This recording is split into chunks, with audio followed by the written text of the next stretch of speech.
ಈಶ್ವರ ಖಂಡ್ರೆ ಅಕ್ಕವರಿಗೂ ಮತ್ತು ಈ ಕಾರ್ಯಕ್ರಮದ ಗ್ರಂಥ ಬಿಡುಗಡೆ ಮಾಡಿರುವಂಥ ರಾಜರಾಜೇಶ್ವರಿ ಟ್ರಸ್ಟ್ ಹುಮ್ನಾಬಾದಿನ ಅಧ್ಯಕ್ಷರಾದಂಥ ಪ್ರೇಮಾ ರಾಜಶೇಖರ್ ಪಾಟೀಲ್ ಅವರಿಗೂ ಮತ್ತು ಇವತ್ತಿನ ಸಮಾರಂಭದ ಅಧ್ಯಕ್ಷತೆ ವಹಿಸಿರುವಂಥ ಜಯಪ್ರಕಾಶ್ ಬಿರಾದರ್ ಅವರಿಗೂ ಈ ಕಾರ್ಯಕ್ರಮದಲ್ಲಿ ಹಿರಿಯ ಸಾಹಿತಿಗಳಾದಂಥ ಗ್ರಂಥ ಪರಿಚಯ ಮಾಡಿಕೊಟ್ಟಿರುವಂಥ ಡಾಕ್ಟರ್ ಸೋಮನಾಥ್ ಯಾಳವಾರ್ ಅವರಿಗೂ ಮತ್ತು ಮಹೇಶ್ ಬಿರಾದರ್ ಅವರಿಗೂ ಹಲವಾರು ಗ್ರಾಮಗಳಿಂದ ಆಗಮಿಸಿರುವಂಥ ಎಲ್ಲರಿಗೂ ಶರಣಾರ್ಥಿಗಳು.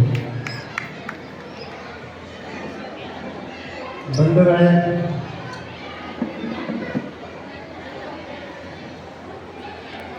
ಇವತ್ತ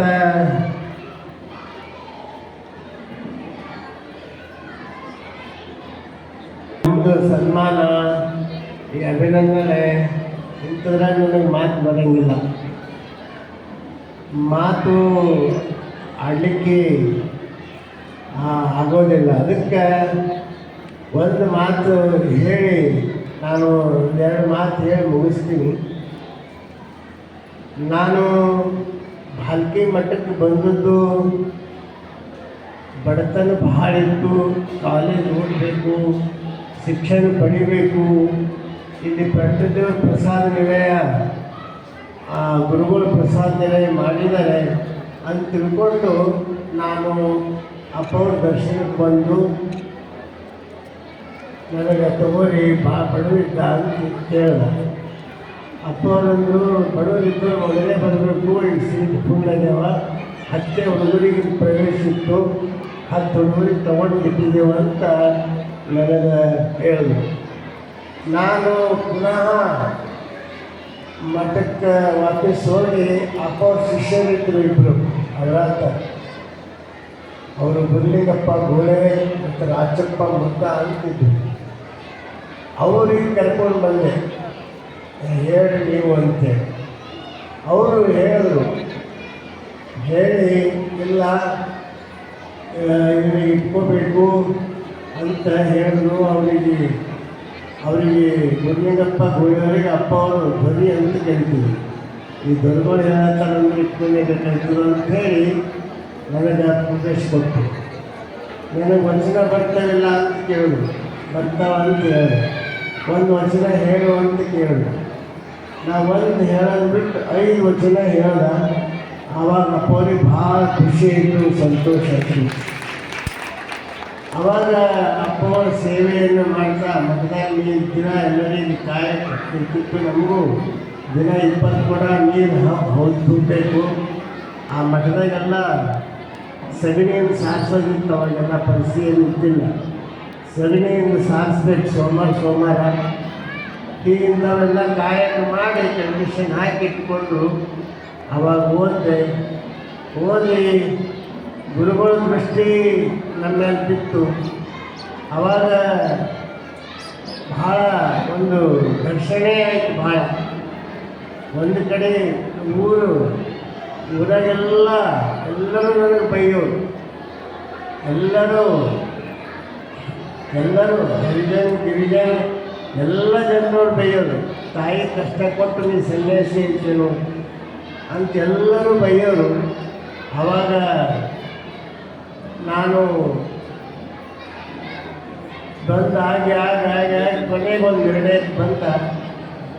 ಒಂದು ಹೊಲ ಹೋದವನಿಗೆ, ಒಂದು 5 ಎಕರೆ ಹೊಲ ಹೋದವನಿಗೆ ನೋವು ಆಯ್ತದ. ಆದರೆ 100 ಎಕರೆ ಹೊಲ ನೀರು ಕುಡಿಯೋದಕ್ಕೆ 100 ಎಕರೆ ನೀರು ಕುಡಿತದೆ, 1000 ಎಕರೆ ನೀರು ಕುಡಿತದಂದ್ರೆ ಅವರಿಗೆಲ್ಲ ಸುಖ ಆಗ್ತದಲ್ಲ.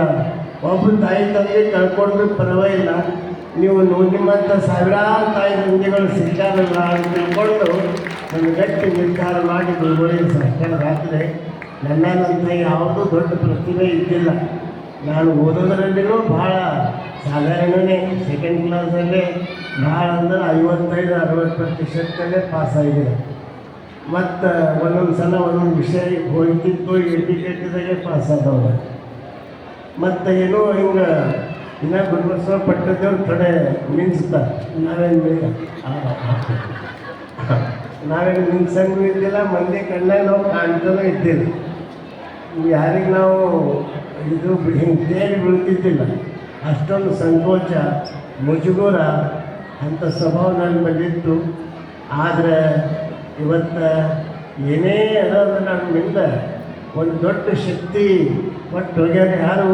ಚನ್ನಬಸವ ಪಟ್ಟದವರು. ಅದು ಯಾವ ಶಕ್ತಿ ಅಂದರೆ ಅವ್ರ ದಿವ್ಯವಾದ ಆಶೀರ್ವಾದ ಶಕ್ತಿನೇ ನನ್ನ ಹಿಂದಿನ ದೊಡ್ಡ ಬಲ. ಅವರ ಆಶೀರ್ವಾದ ಬಲದಿಂದಲೇ ಇಷ್ಟೆಲ್ಲ ಏನೇ ಸೇವೆ ಮಾಡಿದ್ರು ನಿಷ್ಕಲ್ಮಶ ಪರಿಶುದ್ಧ ಭಾವನೆಯಿಂದ ಮಾಡೀವಿ. ಇವತ್ತು ನಿಮ್ಮೆಲ್ಲರ ಭಕ್ತಿ, ಸಂಗಮ ಯಾವಾಗಲೂ ಭಕ್ತಿ ಏನೇ ಇದ್ರೂ ಮೊದಲು ಸಂಗಮದವ್ರು ಮಾಡ್ತಾರೆ. ಇವತ್ತು ಹೆಂಗೆ ಬಸವ ಕಲ್ಯಾಣದಲ್ಲಿ ಭಕ್ತಿ ಹೊಳೆ ಹರಿತಿತ್ತಂತ. ಎತ್ತೆತ್ತ ನೋಡಿದತ್ತತ್ತ ಬಸವನೆಂಬ ಬಳ್ಳಿ ಅಂತ. ಹಂಗೆ ಮತ್ತೊಂದು ಬಳ್ಳಿ ಎಲ್ಲರ ಕಾಣಿಸೋದ್ರೆ ಅದು ಸಂಗಮದಾಗ ಕಾಣ್ತದೆ. ಇವತ್ತು ಮಹಾದೇವಮ್ಮವ್ರ ನೇತೃತ್ವದಲ್ಲಿ ನೀವೆಲ್ಲ ಈ ಕಾರ್ಯಕ್ರಮವನ್ನು ಇಟ್ಟಿದ್ದೀರಿ. ಎಲ್ಲ ಈ ಕಾರ್ಯಕ್ರಮಕ್ಕೆ ಗೀತಕ್ಕವ್ರು ಬಂದಾರ, ಪ್ರಮೋಕ್ಕವ್ರು ಬಂದಾರ, ಎಲ್ಲರೂ ಇಲ್ಲೆಲ್ಲ ದೊಡ್ಡ ದೊಡ್ಡ ವ್ಯಕ್ತಿಗಳು ಎಲ್ಲರೂ ಬಂದು ಎಲ್ಲರ ಮಾತುಗಳನ್ನು ನೀವೆಲ್ಲರೂ ತಿಳಿದಿರಿ. ಈಗ ಮಾದೇವ